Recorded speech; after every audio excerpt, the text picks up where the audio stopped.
everyone, it's the Geeky Fox and I'm just doing a weekly update.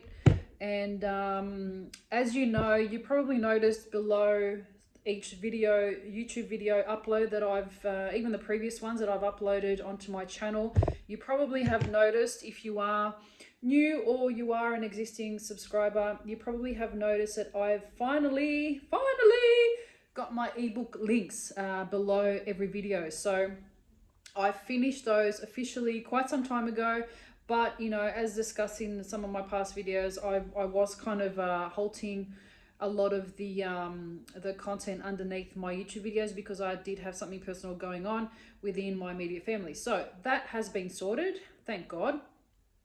Knock on wood, everything's fine from here on in. I have uploaded my ebook 1, ebook 2, ebook 3, my trilogy link as well. So you can buy ebook 1, 2 and 3 separately, or you can buy the whole trilogy, so the whole 1, 2 and 3 together. So that's link number 4.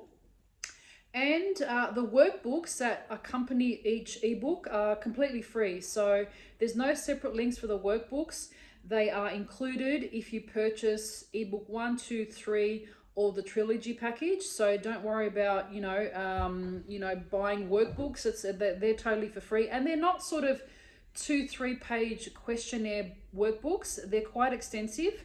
I remember one of them being like 50 pages, so they are quite sort of comprehensive questions, and they do take some time to answer because, especially with workbook 2, which is attached to uncovering the emotional landscape of chronic pain and fibromyalgia. They're quite deep questions, but I think they're really helpful accompaniments to ebook 1, 2 and 3. And what's really lovely is that my connection here with the life coach that I mentioned in one of my other videos, Tina Miliopoulos, I think her Instagram handle is Life Coaching by Tina. I might add it in the description box below the YouTube video. So once I upload this video, I'll include all those details. So you can reach out to her if you're interested. Follow her on Instagram. I've connected with her. We've become close friends now, now that I'm on the island. And the more we get to know each other, the more we kind of realize that our lives, we've been kind of living separate lives, but it's like parallel universes really, but we've had similar experiences.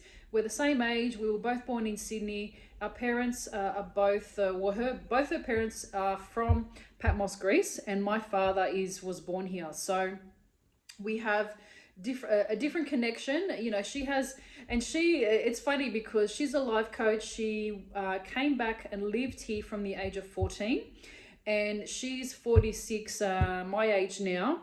And she's got a really strong calling to go to Australia, back to Australia. So, and I'm kind of the opposite. I've been sort of living in Australia most of my life. Obviously, I've had sort of trips to Greece, generally speaking, and more specifically to Patmos, Greece, quite a few times. I would say 7 or 8 times now. I've been, spending summers in on the island of Patmos, Greece. And I have a really, really strong connection, and I feel like I need to be here. So it's almost like we're passing ships in the night. And she's had all sorts of experiences here. Moving here at a young age was quite difficult for her, and she went through quite a few difficult moments. I don't want to go into, her life story because we might end up doing an interview together, and I want to ask her questions and just kind of ask her things like how she came to do life coaching, what her background is. So I don't want to really go into her history and, what she does. I'd like to, interview her formally, down the track. So I'll leave that for now. But we have connected. I really, really like Tina. She's got a really nice energy about her, really nice aura. And I've been following her webinars, which are put on monthly. So I might actually, include a link of her webinar. So she does free webinars at the end of every month or the beginning of every month. I'm not sure. It depends on really, when she's available. And she does have somebody else that co-hosts her webinars as well every month. And her webinars are fantastic. She's drawing in a nice, healthy crowd of like sort of 10 to 15 at the moment. So she's going really, really well. And she's growing as a person, and, you know, we're really kind of bouncing off each other, you know, whereas whether it's ideas or concepts, I'm helping her out with some social media stuff, and she's helping me with some life coaching stuff. She's kind of helping me sort of dissect different sort of aspects of my life, and helping me, you know, make some serious decisions, you know, things that I've been working on emotionally. And yeah, I've got some serious decisions coming up in the next sort of 6 to 12 months, and she's kind of helping me process how to make those decisions, when to make them, etc. So we formed a really close bond. And I, you know, coming to Patmos, Greece, I didn't really expect to have all of this happen. You know, I expected to come here and help out my parents with some renovation work for about 2-3 months, and then I was sure that I'll be back in Sydney by now. But I got here like what, 26th of July 2025, and now it's the 1st of April 2026, and I can't see myself going anywhere anytime soon, especially back to Sydney. I have been to Thessaloniki a couple times with my partner, and I've enjoyed that tremendously. Thessaloniki, it's in itself is a beautiful place, and I would say it's the closest thing to Sydney that I've experienced in Greece. I mean, no comparison, like chalk and cheese, but you know, I think that, you know, if you're wanting like a city vibe, a place where you've got all of your sort of, you know, commercial areas, you know, shops, brands, all that sort of stuff. You've got seaside sort of suburbs. You've got more internal sort of city suburbs. And it was a really, I didn't know what to expect. I didn't know what to expect with Thessaloniki, but I was really, really impressed. It's a beautiful place, and the nightlife is amazing. Where else have I been while I've been over here? I've scheduled a trip to Athens on the, I think, 25th and the 26th of April, which is a Saturday and Sunday, I believe, by memory. And I was really lucky to get some tickets to see Carolyn, Myss. I'm pretty sure that's how you pronounce it. I'm only looking to my right because I've actually got a YouTube clip of hers playing in the background, and I stopped it just to record this video. So Carolyn Myss, M-Y-S-S is the spelling of her surname, and I've been following her for so many years. I wouldn't say following her, but you know, she's always, her videos are really, really inspiring, and in essence, she's a bit of a mystic, and she came to be that sort of a person out of a long history of being a medical intuitive. And when I was dealing with fibromyalgia and chronic pain, and as you know, have been dealing with that for 16 years now, I've come across so many different people, whether it's you know, people in the medical field, whether it's intuitives, psychics, I mean, you name it, I've found it. You know, people with a medical background that advocate for certain diets like carnivore diet, lion diet, people that you know, on YouTube that discuss the matrix, you know, living a life outside of the matrix, living a life that is customized to how you want to live your life. So really sort of coming up with a way of making money, living your life, where to live, how to make money that resonates with your and aligns with your morals and all that sort of good stuff.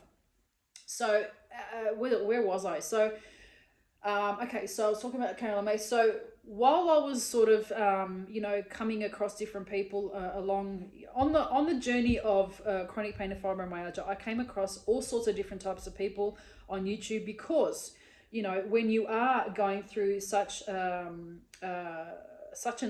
like it's a invisible illness, so not many people know about fibromyalgia specifically. I mean, chronic pain is a little bit more well known as a term, but fibromyalgia is kind of similar but not. I've looked at my past videos. I describe the difference in a few ways, but as I was on my journey, you know, and dealing with chronic pain and fibromyalgia, I came across quite a few people, and Carolyn Myss, was one of the people that I came across on YouTube that I was really impressed by. She really touched a nerve with me. I think what happened with her was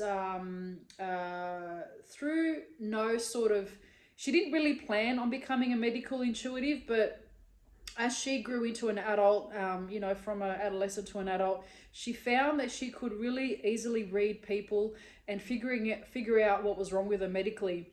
And slowly, as the medical field started becoming a little bit more open-minded as far as, what she does and what she can offer the medical field, and just, based on one-on-one sort of face-to-face appointments as well. She eventually connected and started working with, I think, a doctor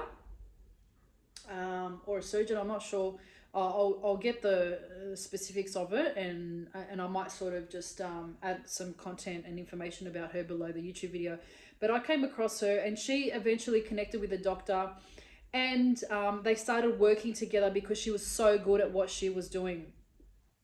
And through all of this, basically the crux of her knowledge and what she talks about is how you live your life and the decisions that you make, how that can affect your health, and how bad decisions, more specifically, can correlate to health related problems. So that's why I started listening to her, because I wasn't getting any sort of, I wasn't getting anywhere with doctors. I was being gaslit. I was told that there was nothing wrong with me.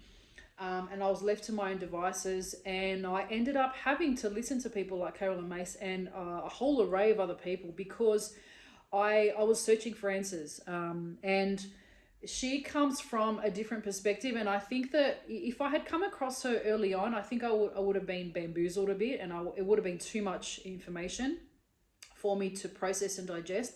But I was at the stage of my healing journey where I was looking for a more of a spiritual perspective, and more of a sort of 4D perspective, if you know what that means. Like 3D is like the here and now, the actual kind of like the touch feel kind of world that we live. 4D is more multi-dimensional, if you want to call it that, or spiritual in a sense. And I was looking for deeper answers, and I think I was actually writing ebook 2 when I came across Carolyn, Myss.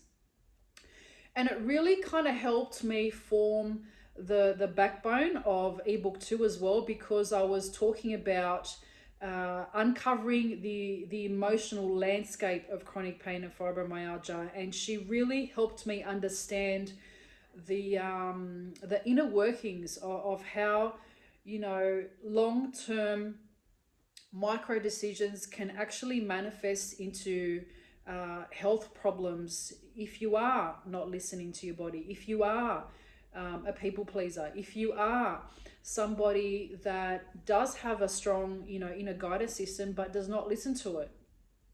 If you constantly, the body keeps score, and she says that, I've said it in the past, nonchalantly, and she does mention that term quite often in her YouTube videos as well. Your body keeps score. Your body knows what's right and wrong. Your body knows what's good for it and what's not. And every time you make a decision that is not aligned with your inner guidance system, with your intuition, with your truth, with your that's enough with good in any decision that you make that is not ultimately for your highest good, your body will keep score. And you will get to a point, I've said it in a past video as well, earlier on when I was discussing my earlier journey with chronic pain and fibromyalgia. If you are not true to yourself, if you are not living your life in line with your inner guidance system, your body will keep score, and one day it'll turn around and go, enough's enough. And basically, I think that at the crux of it, I think that that's what chronic pain and fibromyalgia is. It's your body manifesting certain symptoms, and your body saying, you haven't listened for X amount of time. You haven't listened to that decision that you made 5 years ago that changed the course of your life. Why did you do that? And you are faced with your body pretty much turns around and says, enough's enough. I am going to do something drastic because you have not listened for all this time. And I truly believe that. And, you know, people like Carolyn, Myss, and a whole array of other people that I have come across. Who can I think of as well? Who else kind of discusses those types of topics? If I remember anybody else, I'm more or less thinking more about people that, you know, recommend sort of some of the diets that I have gained benefit from. But I just can't think of anyone else at the moment that is similar to Carolyn, Myss. But there are, you know, I would say 3 to 5 people that I came across that really helped me understand the emotional landscape and the emotional healing that needs to happen if you are dealing with chronic pain and fibromyalgia. Now, I wasn't planning on talking about anything specific in this video. I pretty much just wanted to get on. I felt like I just had a few things to say. And as I think I mentioned before, just at the beginning of the video, I have posted a couple of other videos, one on generally, you know, what it's like. And I did have a bit of a flat day here on Patmos Island, and I just kind of wanted to express that, you know, choosing to live a remote working lifestyle is sometimes not very, it's not easy. You know, some days you will doubt yourself. Some days you will have, you know, really low moments where you think, what the hell am I doing here? I've left all of my loved ones behind, including a cat. And, you know, I'm kind of out on a limb here. I'm trying to sort of make something happen. And, you know, you need to keep on reminding yourself that, you know, not many people are brave enough to make a decision like this. And, you know, not many people are brave enough to stick to a decision like this. You know, a lot of people are very fearful of coloring outside the lines. But, you know, the more and more I practice my bravery, the more and more I tend to feel like, you know, I can push myself further and further along. And at the moment, we're kind of cracking through the worst of winter. It's really, really nice because Easter is just around the corner. And here on the island, you know, it is a very, I might take my glasses off because there's a bit of a glare. You know, during Holy Week, it's really, really special here. I know that religiously it's a big deal on the island of Patmos, and you do get a lot of people that were born here that kind of live in Athens and other parts of Greece come back for Easter because it is a very sort of sacred place. And people tend to go back to their hometown or, you know, back to where they were born originally for Easter if their parents are still there and whatever. So it's actually really, really lovely being here for Easter, and I'm just mentally getting prepared for some deeper healing, you know, with the incoming Easter kind of duration. And I'm also on the second day of another stint of a carnivore diet. So I'm this time around. Last time I've actually taped quite a few videos and I've posted them earlier on. I'm gonna put my glasses back on because my eyes are getting funny. It's funny because when you get used to, you know, wearing glasses, you take them off and you get a headache straight away. So very early on in my YouTube sort of channel, I did quite a few videos talking about the carnivore and lion diet. And I also did go through lots of the benefits that I kind of noticed while being on the carnivore diet. And yes, I kind of spoke to someone recently and they did recommend that I go back on the carnivore diet. Yeah, it was a psychic. She was kind of like more of a medium psychic. I don't know exactly what to call her, but she gave me some kind of like spiritual insight, if you want to call it that. But it was, you know, some people are kind of into that, some people are not. I was going through a tough period. My parents had left for Australia and I was here on my own, and I was just going through a really tough phase of being here on my own. And I got some spiritual guidance, and you know, there were quite a few things that I really wanted to get stuck into. Number one being, something was telling me that I needed to get back on the carnivore diet because I had, you know, last summer it was quite indulgent in many ways.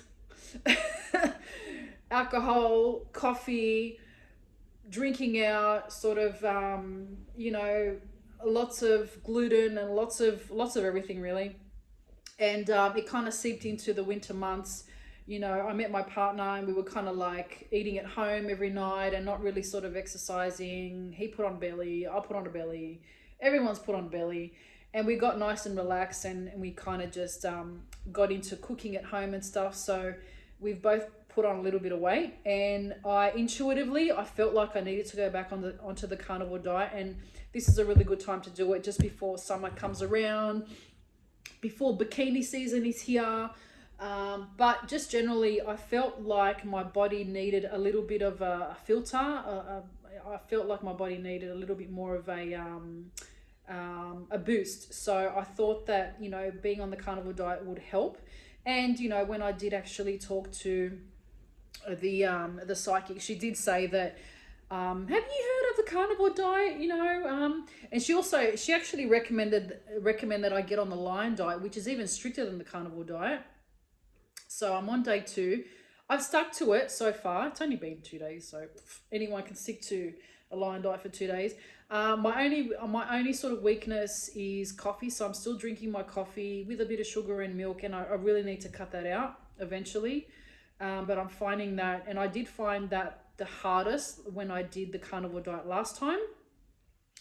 But the carnivore diet that I did initially, when I first kind of created my YouTube channel, it was a lot looser. It wasn't a lion diet, it was more of a carnivore diet. So it included eggs, it included cheese, it included dairy, and of course any other sort of protein that you can think of, including sort of fish and crustaceans and all the other stuff. So I'm doing it a lot more strictly, and if I cut out coffee completely with the milk and sugar, then I'll be on the right track. So hopefully I can cut out the coffee in the next few days. But I tell you what, it's the second day. The first day I had just like a, you know, sort of a normal sort of, it wasn't pork, it was just meat. It was just like cow meat. I had a steak, and the second day I had half a steak and one whole piece of liver, believe it or not. And I know that liver sounds disgusting, but the way I make it, it actually was, I cooked it, I kind of pan fried it for my partner. So what I did for him, and he was really surprised because it's actually really, really soft. I don't know, I can't seem to eat liver in Australia. I don't know why. It just seems really tough, and it might be the way my mum makes it. But we were advised to get some flour and just mix up some salt and pepper in a plate, and not wash the liver. So leave it all bloody the way you get it from the butcher shop, and just kind of like pat it into the flour, you know, on both sides, and then pan fry it lightly until it's ready. And he found it absolutely delicious. I didn't try his because I'm not allowed flour. So the way I made mine was I simply pan fried it in some butter, and that was it really. And then I think I put some lemon on it.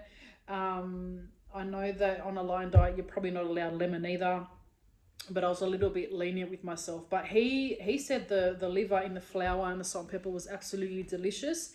And yeah, I mean, I'm sure it was, but you know, I could only eat it the way I made it, which was without the flour. So I'm on a lion diet, so that's new as well. Day 2, and I'm feeling really, really good. Some of the brain fog has already lifted. I'm trying to have a lot more water with some really good quality sort of Himalayan or Celtic salt, whatever. I mean, I'm trying to finish whatever I have at the moment, and then I'll get a really good salt from the shops when that's done. But I've got heaps less, so I can't see that happening anytime soon. So yeah, so that's pretty much what's new. I'm back on a lion diet plus coffee, so I'll get rid of that soon.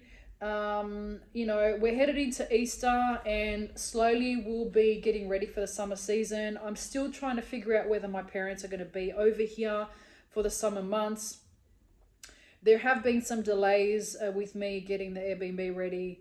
Yeah, there's a few other sort of cogs in the wheel that are, you know, slowing down, and until they ramp up, I can't do much at the moment. And I'm just trying to, you know, make peace with that, because I was kind of like really raring to go, and I really wanted to get these Airbnb properties listed on Airbnb, and I just wanted to get them out there online so people can actually start booking. But you know, sometimes in life, you know, things happen a little bit slower. You know, Greece generally works on a different sort of timeline. Tradies work slower. People in the offices, solicitors, lawyers, you know, anything to do with legal paperwork and all that kind of stuff, it always happens slower than expected. And in this situation, it's a lot slower than expected. So I didn't sort of budget for these kind of delays, so it's stressing me out a little bit. I just need to make some, you know, quick moves back in Australia, and just kind of make some decisions so I'm okay financially while I'm still over here. And hopefully, you know, there's a little bit more movement coming up, and things, you know, dislodge quickly so I can get stuff done. And also, what else is happening? What else can I tell you guys? I know that you probably want to see beautiful landscapes and all the beautiful beaches and all that kind of stuff, but I'm still in hermit mode. I don't really want to be out. The weather's kind of off and on pretty shit. And I promise that I will get some equipment, maybe one of those like really tall sticks that you can put your phone on, and kind of show you around the island. Hopefully my friend Angel is going to be here. She's from Sydney as well, and I can't wait for her to get here. So it'll be fun to do some videos with her, but I will eventually show you around the island.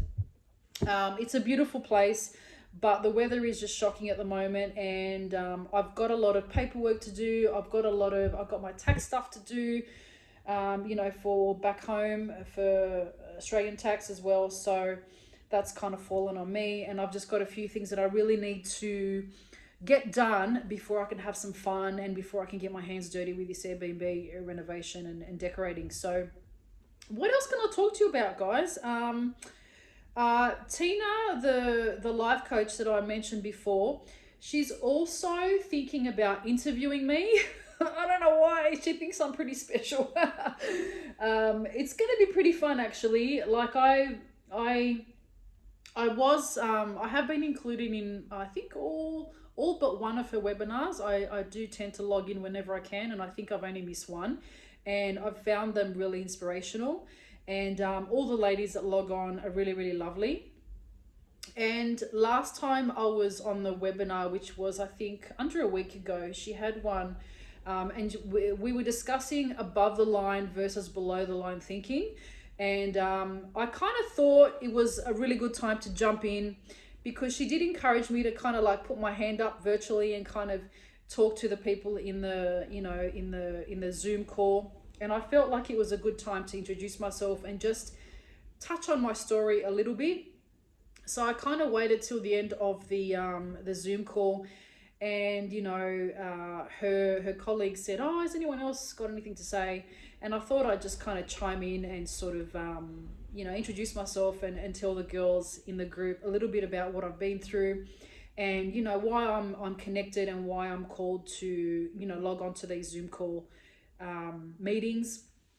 And I just kind of briefly discussed how it was really important for me to really implement above the line thinking when I was at my worst, because you know, when you do experience fibromyalgia, chronic pain, or any kind of similar illness or symptoms of that nature, you know, it's especially when you are not getting medical assistance, and you are sort of not being approached in the right way by the medical industry, it's very easy to get on a very slippery slope, a negative one, because you know, there comes a time, you know, when you are dealing with such health symptoms, especially when you're not getting help from the medical industry, where you're left to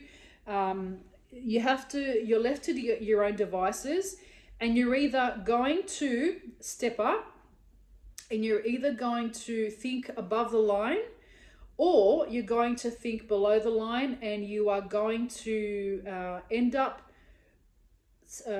commencing a very destructive path. Now, you know, I want to sort of go into that a little bit more. I know we're on to half an hour, but fuck it, I'm on a roll. And I'm not, I don't, I'm not, I don't, yeah, now that I'm saying it, I'm saying ums. So I'm conscious of not saying the word quite a lot in, you know, when I talk, and that's something that a couple of people have pulled me up about, you know, throughout my life, and I'm just trying to not include the word but you know, I just did. So anyway, where was I?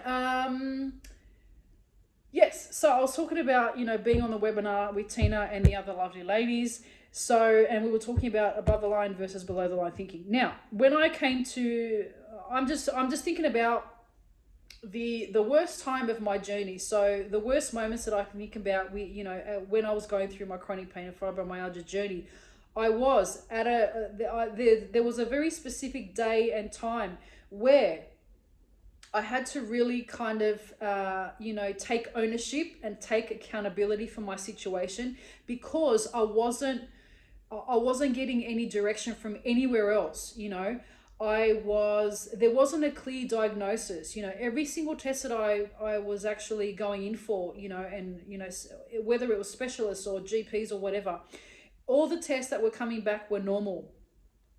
And I was still feeling like a truck had hit me every morning. And I had to take ownership of my state of mental health and my state of being. And I had to, what's the word? I had to surrender to my experience. And I had to slowly pick myself up and actually find breadcrumbs along the way that will slowly take me out of this very, very dark place that I was in.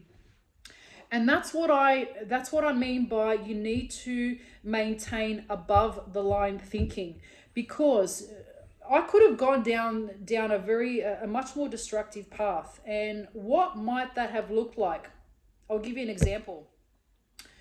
I had gone to a specialist midway through my chronic pain and fibro journey, and she basically said, there's nothing wrong with you, but if you are in as much pain as you're saying, then I'm going to prescribe you gabapentin, and go to the pharmacy, get a couple of, you know, sort of rounds of this, and just see how you go.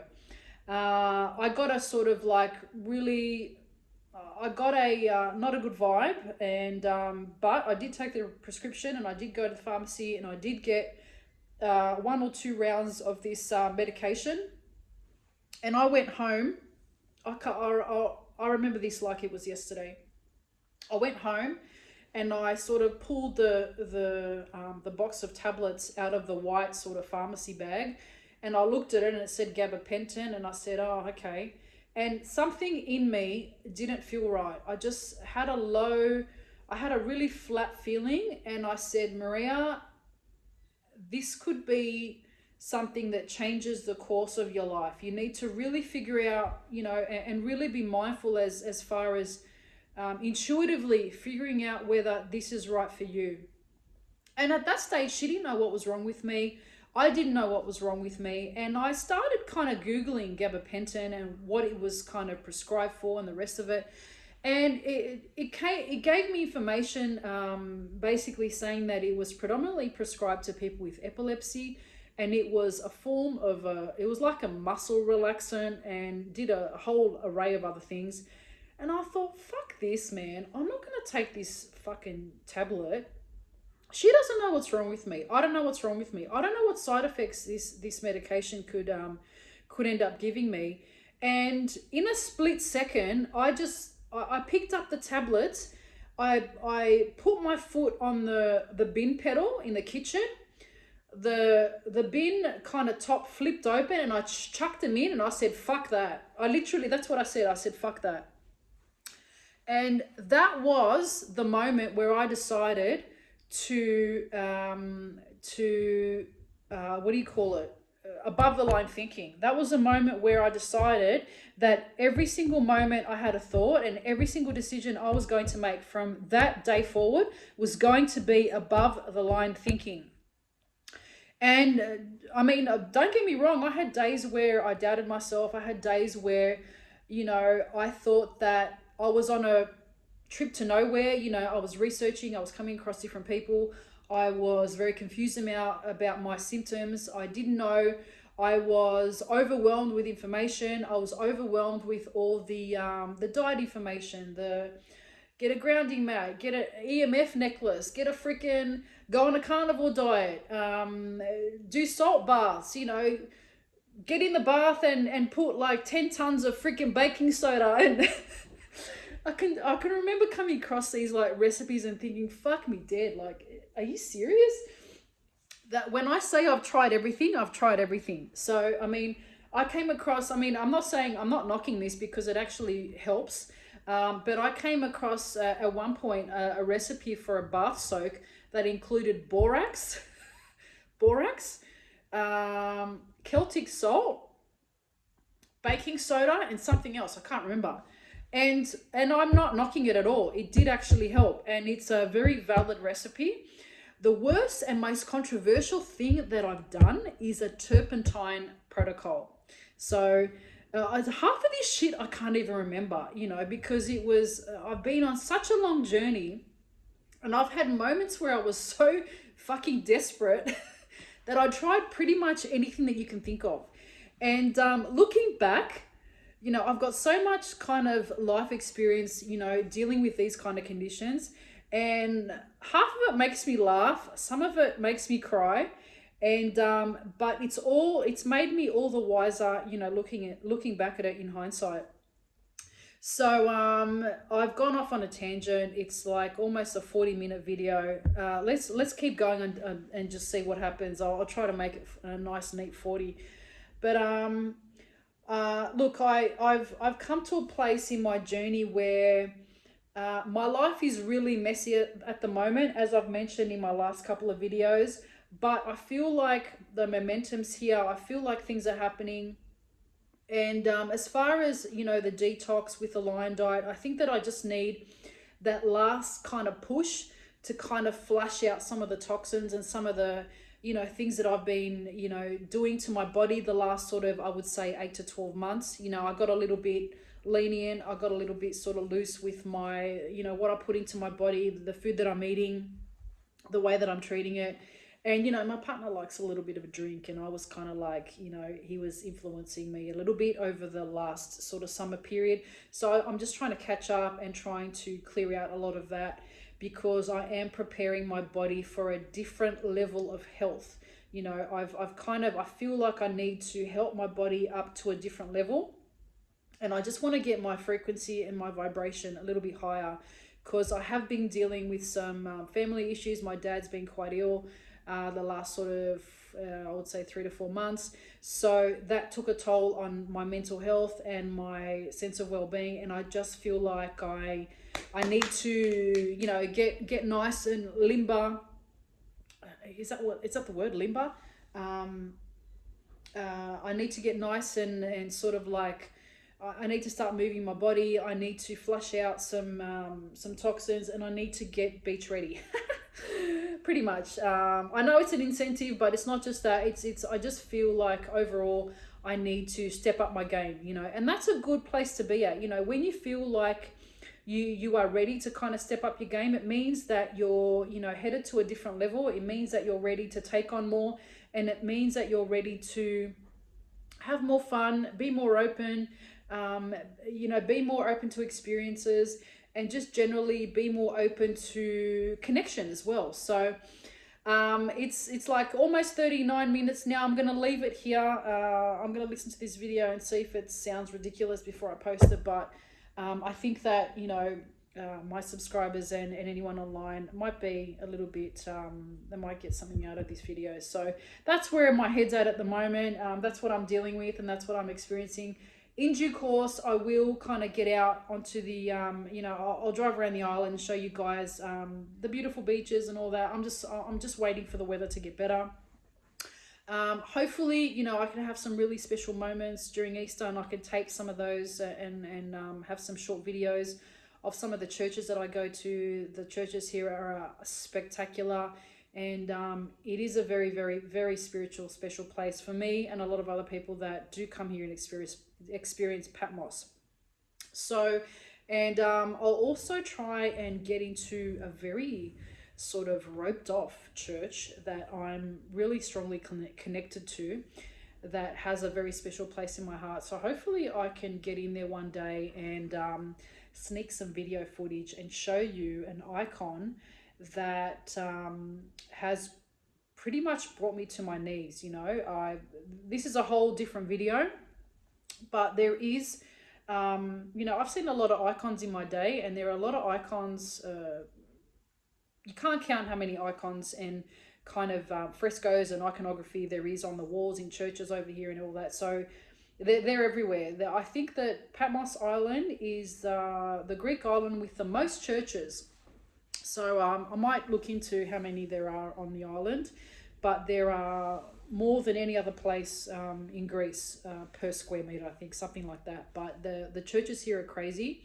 But this particular church and this particular icon, there's something about it that I'm quite connected to. I don't know what it is, and spiritually I'm trying to explore that, because, you know, I won't even start going into this topic in this video because it's a video in itself. But, you know, I had a very spiritual moment with this icon in this church a few years ago when I came here with a friend of mine. And every time I come to Patmos, I go and visit this icon. And it does have some history and a backstory to it as well that I'll go into in another video. But it's, I don't know what it is. I'm not an overly religious person. I'm not the type of person to go to church every Sunday. I don't read the Bible. I'm encouraged to, I'm kind of intrigued to read the Bible lately. I don't know why, but I feel like, you know, I'm a lot more connected to my faith, my Greek Orthodox faith. And you can't help it being on an island like Patmos. You know, it's it does bring out the spiritual nature in everybody. It's an island with a very extreme duality kind of stuff going on. You know, there's it's a very high vibe kind of place in Greece, but any high vibe place attracts a lot of darkness as well, because what does dark feed off? It feeds off the light, right? So that's why you have very strong duality in Patmos. And I know if some of you don't understand that concept, but you know, wherever there's a high vibe or high frequency, there is an attraction. You know, more negative spirits or low vibrational spirits are attracted to it because they're trying to feed off it. So that's why on the island of Patmos you do have quite intense experiences, and I've had negative experiences, I've had really positive experiences, I've had intense spiritual experiences. So it's really a mixed bag with me, but it also depends on how high vibe you can keep yourself as well, because you know, depleting your energy and not being high vibe and of high frequency, you do attract more negative situations, more negative entities. And geez, I'm going into a whole topic that should be a whole separate video, so I'll stop here. Yeah, I was just talking about that icon. So just generally with Easter, I will try and get out there and take some video footage. Hopefully I'll try and be a little bit discreet and a little bit, you know, what's the word? Just mindful of, you know, private spaces and all that sort of stuff, because there is some decorum, you know, required around Easter and where you are, and video recordings and photos and things like that. So I'll try to be mindful of that. But I do want to bring forth some footage of the Easter long Holy Week, you know, here on the island of Patmos. And I think that you'll really enjoy that perspective as well. So I hope that I haven't chewed your ear off. I hope that some of this has been fun for you to listen to. And I've enjoyed, you know, I've enjoyed recording this video because I felt like I had a lot to say as far as an update. But I'll leave it here for now, and I'll see you in the next video. Okay, see you later.